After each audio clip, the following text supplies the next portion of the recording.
കള്ളനാ അങ്ങനെ തന്നെ കളിച്ച. എടാ ഗൈസ് ആ ഡൈസറെ അത് കണ്ടോ ഗൈസ് പടം? നിങ്ങൾ ആരെങ്കിലും കാണാത്തൊരു ഞാൻ ഇപ്പൊ രാത്രി ഇപ്പൊ ലൈറ്റ് ഇട്ടിട്ടാണ് അപ്പുറത്തെ മുറി പോയി കിടക്കണത്. മാലുവിന്റെ അടുത്ത് കാണിക്കാൻ പറയും കമ്പ്യൂട്ടർ മുറി. എന്റെ അമ്മു എന്തൊരു മേക്കിംഗ് എടാ, എന്ത് കിടിലും കോൺസെപ്റ്റ് ആടാ ചെയ്തു വെച്ചിരിക്കണേ എന്റെ അമ്മു. ഗൈസ് കാണാത്ത ഞാൻ നിങ്ങളുടെ അടുത്ത് എല്ലാം പറയണേ ഗൈസ്, ഈ മറ്റേ ഊച്ചാലുകൾ വന്നിരിക്കുന്നിടത്ത് പോയിരുന്ന് കാണല്ലേ ഗൈസ്. മറ്റേ തിയേറ്ററിൽ ചിരി നിൽക്കുന്നവരില്ലേ, ഓ പ്രേതം പൊളിയടേ പൊളിയടേ കിടില കിടിലോടെ. നമ്മളോട് ഉണ്ടായിരുന്നു ഒരുത്ത, അവൻ ചത്ത് കുറച്ചുകൂടെ കഴിഞ്ഞപ്പോ തീർന്നു. ഇങ്ങനെ പറയണ വാണങ്ങളുള്ള തിയേറ്ററിൽ പോയിരുന്ന് കാണരുത്. അത് ഞാൻ പറയാം. ഞാൻ അതിപ്പോ ഭയങ്കര അതെന്തോന്നറിയാൻ ഇതായിട്ടിരിക്കുക. അതായത് ഞാൻ പറഞ്ഞുതരാം. വന്നിട്ടേ നീ പറ. ഷോ കാണിക്കണവരാണ് ഇങ്ങനെ ഈ ചീപ്പ് ഷോ കാണിക്കണ തിയേറ്ററിൽ. ഒരുത്തുണ്ടായിരുന്നു എന്റെ തിയേറ്ററിൽ ഉണ്ടായിരുന്നു. ഞാൻ പറയാം നിങ്ങളുടെ കാര്യം വേറെ. നിങ്ങളൊരു 3-4 കൂട്ട് ഓഫ് ആൾക്കാരാ പോണെങ്കിൽ ഇങ്ങനത്തെ ഒരുത്തനെ കിട്ടുവാണെങ്കിൽ നേരെ അവനെ പിടിച്ചിട്ട് അങ്ങ് ഇടിക്കണം തിയേറ്ററിൽ. മനസ്സിലായ? അവന് പിടിച്ച് 2 കൊടുക്കണം. ഇതെപ്പോഴാ നല്ല രീതിയിൽ സ്റ്റാർട്ട് എപ്പോഴെന്നറിയോ?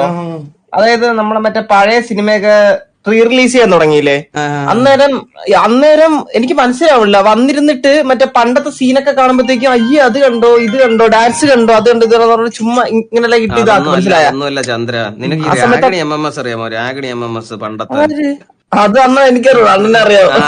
ഞാൻ പറഞ്ഞുതരാം. അതൊരു പ്രയ സിനിമയായിരുന്നു. അപ്പൊ ஒரு நிமிஷம் மேல இழுக்கிறேன் കോച്ച് ഒരു കാര്യം ഇപ്പൊ കോച്ച് ഒരു സെക്കൻഡ്. லாஸ்ட் மேப் அதுதான், அதனாலதான் வரியா இல்லையான்னு கேக்குறேன். ഇപ്പൊ വരാ കോച്ച്, ഇപ്പൊ വരാം. കളിക്കാൻ വരുന്നില്ല കോച്ച്, കളിക്കാൻ വരുന്നില്ല. എനിക്ക് കീബോർഡ് മൗസ് പാഡ് അല്ല കോച്ച്.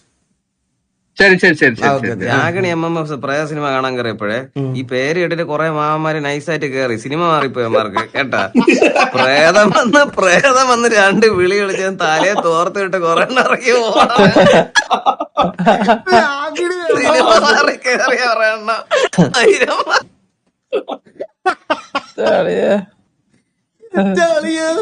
എന്ത് കയറ്റുകളല്ലേ.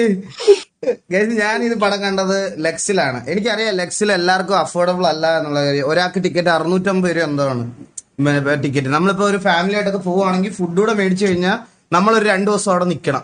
ഫാമിലി വീട്ടിൽ നമ്മൾ 2 ദിവസം അവിടെ നിൽക്കണം. തറയൊക്കെ തുടച്ച് തുണി 2 പേര് ഫുഡ് കഴിച്ചാൽ അത്ര റേറ്റ് ആവും ലെക്സിൽ. കാരണം നിങ്ങൾക്ക് അറിയാലോ അത്രയും. ഈ വനിതാ വരുന്നതിപ്പോ ഇപ്പൊ നീ പറഞ്ഞ ഇഷ്യൂ ഇല്ല കേട്ടാ. കാരണം അവിടെ വരുന്നത് അത്യാവശ്യം നല്ല ക്രൗഡ്. അമ്മ പിടിച്ചിടിച്ചു കളയാം എന്തെങ്കിലും ഇത് പറഞ്ഞു കഴിഞ്ഞാൽ ഇങ്ങനെ തിയേറ്ററിന്റെ അകത്ത് ഉറപ്പായിട്ട് ഇടിക്കും, കൈവെക്കും. അപ്പൊ അവിടെ വരുന്ന ഓഡിയൻസ് ഒക്കെ അറിയാലോ എല്ലാം അത്യാവശ്യം നല്ല ഇതായിട്ട് മര്യാദയ്ക്ക് ഇരുന്ന് കാണുന്നവർ. അവിടെ അങ്ങനെ അലമ്പ് കാണിക്കത്തില്ല. പക്ഷെ ചില പടങ്ങളുണ്ട് തിയേറ്ററിൽ നമുക്ക് ഈ നല്ല ഓഡിയൻസിന്റെ ഒക്കെ കൂടെ വെച്ചാൽ ഈ അടിച്ചുപൊളി ഓഡിയൻസ് ഉണ്ടല്ലോ, ഡാൻസ് ഒക്കെ കളിച്ച് വിളിച്ച് അങ്ങനത്തെ ഫിലിംസ് ഉണ്ട്. ആ ഫിലിം അവരുടെ കൂടെ തന്നെ എക്സ്പീരിയൻസ് ചെയ്യണം. അത് വേറൊരു ഇതാ.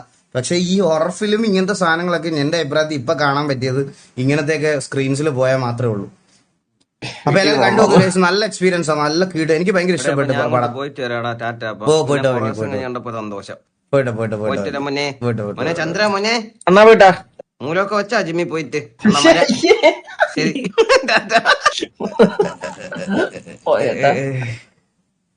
എന്താ പരിപാടി?